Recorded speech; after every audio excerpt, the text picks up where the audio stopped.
বস্তু প্রদান করে এবং প্রাপ্য বস্তু ভগবান সংরক্ষণ করে তাকে যথা সময়ে প্রদান করেন। এটা হচ্ছে ভগবানের কর্তব্য কর্ম। দেখুন এই জগতে সবাই ভগবানের প্রিয় হতে পারে না। ভগবানের প্রিয় কে হন? যিনি ভগবানকে নিরন্তর ভালোবাসেন। দেখুন এই যে গীতা পাঠ বলুন আর যেটাই বলুন, এই যে বাড়ির আজকে উদ্বোধনীতে অনেকে বলেন যে গীতা পাঠ কেন করতে হবে, বা এই ধরনের প্রশ্ন আসে, বহু আসে। তো দেখুন এই গীতা পাঠের মহিমাটা কি আমি একটু বলি। যে কোনো মাঙ্গলিক কার্যে গীতা পাঠ করা যায়, এতে কোনো সমস্যা নাই। কেন?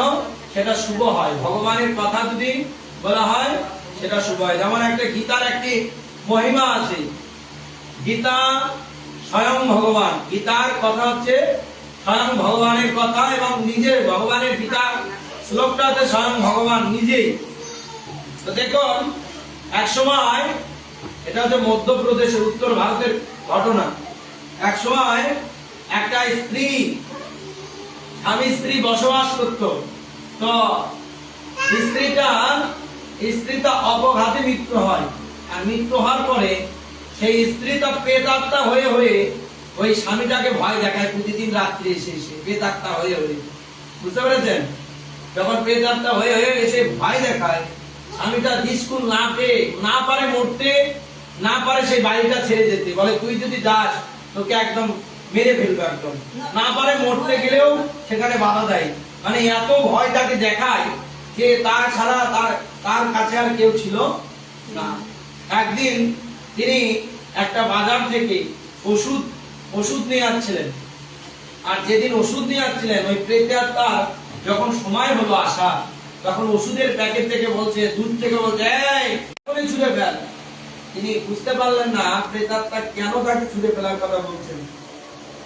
কিছুক্ষণ পর তিনি ওষুধ খুললেন, এটা তো কোনো ওষুধ, সাধারণ ওষুধ। দেখতে পারলেন ওষুধের তো কোনো কিছু নাই। তিনি ওষুধের খাপ যখন ছুঁড়ে ফেললেন, বলো ওষুধটা যখন ছুঁড়ে ফেললেন, ওই খাপটা নিচে রাখলেন, তখন বলছে ওটা না, ওই খাপটা ফেল। এই কথা যখন বলেছে, তিনি খাপের দিকে লক্ষ্য করেছেন, দেখতে পেয়েছেন ওই খাপটা যে কাগজ দ্বারা তৈরি। কেউ কথা বলো না। ওই খাপটা যে কাগজ দ্বারা তৈরি, সেই কাগজটাতে গীতা, শ্রীমদ ভাগবতের গীতার অফসেট পেজ, মানে ছাপতে দু একটা কি হয়েছে, নষ্ট বেরোয় বা বিভিন্ন কিছু বেরোয়, এটা হচ্ছে অফসেট পেজ। আর এই পেজ থাকার কারণে, গীতার শ্লোক স্বয়ং ভগবান থাকার কারণে, সেই প্রেতাত্মা দূরে থেকেই তার কাছে আসতে পারছে না। এতটা ভগবানের নামের এবং ভগবানের শ্লোকের এতটা শক্তি। তখন তিনি বুঝতে পারলেন, আহা, এটা তো গীতার শ্লোক।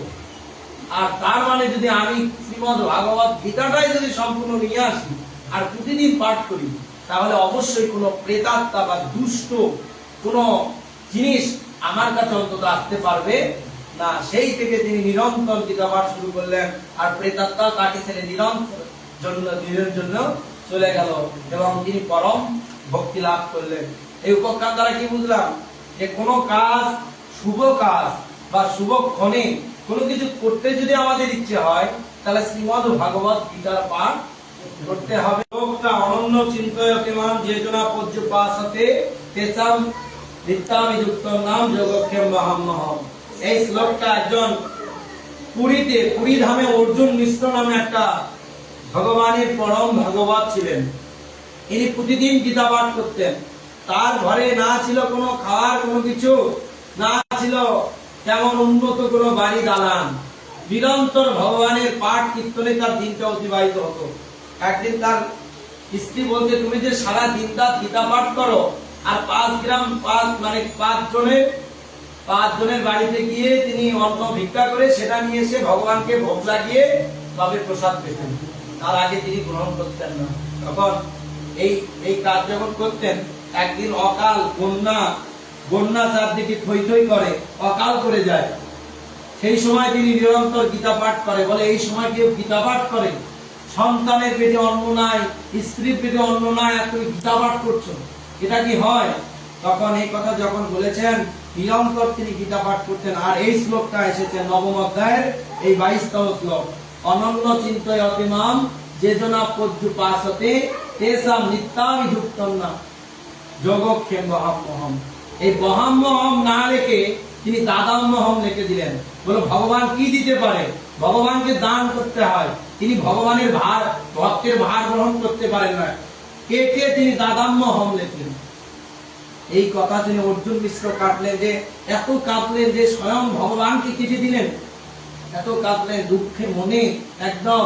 পরের দিন সকালবেলা ভোরবেলা আচ্ছা আচ্ছা সকাল হয়েছে, দূর থেকে শব্দ আসছেন, কে মা? মা আছো? বাবা আছো? দরজাটা খুললেন, কে? বলে আমরাই। বলে তোমরা কে? বলে আমরা দূর থেকে এসেছি। আমাদের মা আপনার বাবার জন্য অনেক, আর বাবা তো প্রতিদিন মাধুকরী পড়তে যেতেন, তো অনেকদিন তিনি যাননি, তার জন্য আমরা এই যে চাল ডাল বাজার সমস্ত কিছু এনেছি।